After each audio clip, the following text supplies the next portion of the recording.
Hi everyone, we are pleased to present our group project titled Remote Work Analysis. Our team consists of 5 members: Faris, Azra, Jannah, Shaza, and Akil. This project is part of our data visualization course for May 2025.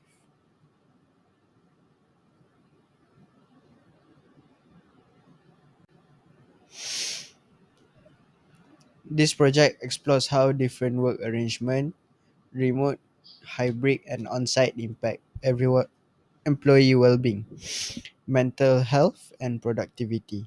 We analyzed three datasets containing survey responses from thousands of employees across various regions and industries. We used Python, Streamlit, and Excel. We developed an interactive dashboard to visualize key patterns. Our key findings show that on-site workers report higher physical discomfort. Remote workers benefit from flexibility but face higher stress and isolation. Hybrid work setups generally offer the best balance between productivity and well being.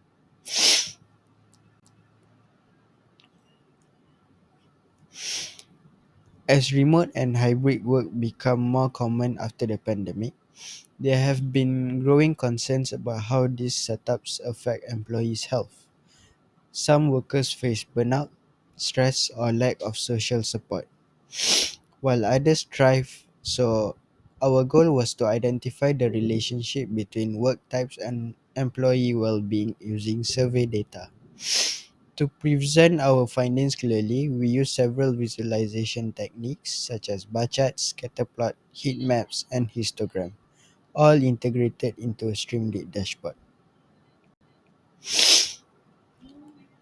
We use three datasets, each focuses on different aspects of remote work.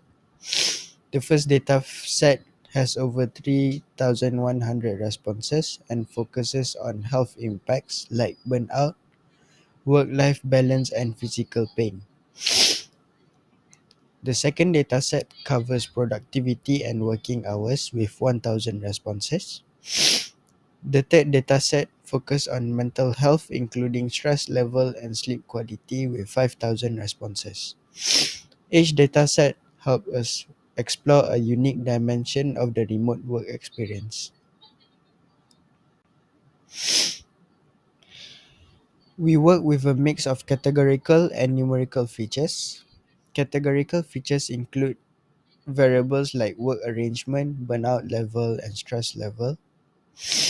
Numerical features include age, hours, work per week, and various scores like well-being and work-life balance. This combination allows us to apply diverse visualization methods from frequency counts to correlation analysis.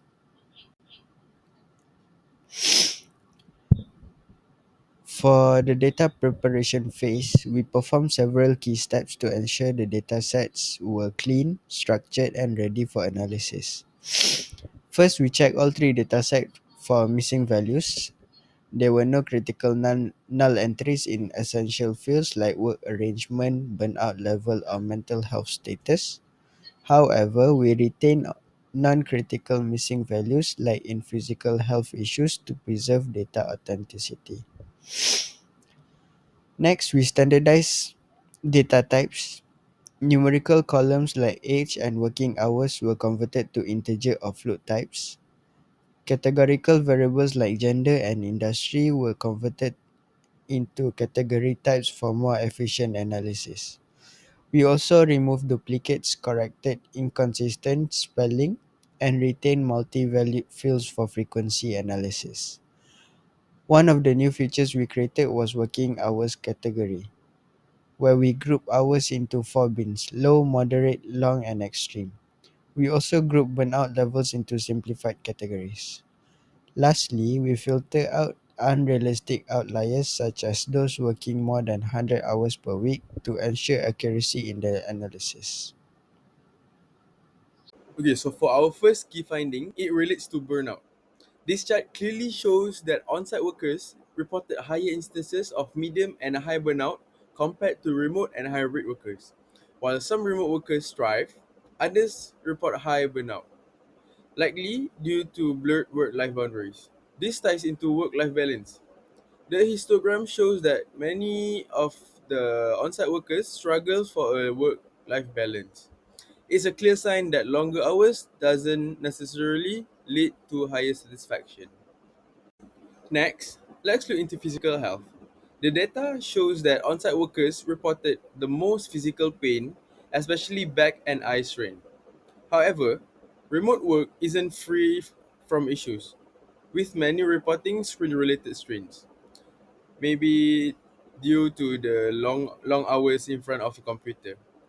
What's truly insightful is the connection between physical pain and mental strain. This heat map shows that physical pain is highly prevalent across all groups, but it peaks among remote workers with high burnout at over 93%. This suggests that mental stress can be directly manifest as physical discomfort. When it comes to productivity, we found that hybrid workers often report the highest average scores. Interestingly, as this scatter plot shows, there's a tipping point. Productivity doesn't keep increasing with more hours. It often plateaus or declines after about 45 to 50 hours a week, highlighting the risk of overwork. Our final key finding, and the most important of all, is about mental health. We found a strong link between high stress and poor sleep quality. The relationship is even more severe for employees who lack access to mental health resources. Furthermore, this bar chart shows significant disparities in access to these resources across different regions. This highlights a critical area for global companies to address. So, this is our conclusion. This project successfully visualized the complex relationship between work arrangements and employee well being. First part, burnout.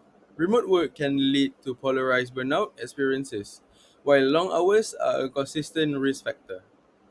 Work life balance. Hybrid models tend to provide the most favorable work life balance. Next is physical health. On site work is linked to more physical pain, through remote work presents its own economic challenges. Next is the most important, mental health. High stress is strongly correlated with poor sleep, and access to mental health support is a critical mitigating factor. Lastly, is productivity. Hybrid arrangements and moderate working hours appear to yield the highest productivity. So these are our recommendations for the companies. First is to consider the implementing balanced hybrid work models. Next is to promote manageable workloads to prevent burnout. Third is to invest in ergonomic support for all employees regardless of work location. I have seen a company that give the employee benefits like some money to buy ergonomic chairs, monitors, and computers to ease their hybrid work. Next is to enhance and ensure equitable access to mental health resources, which is the most important part to take care of our employees' well-being.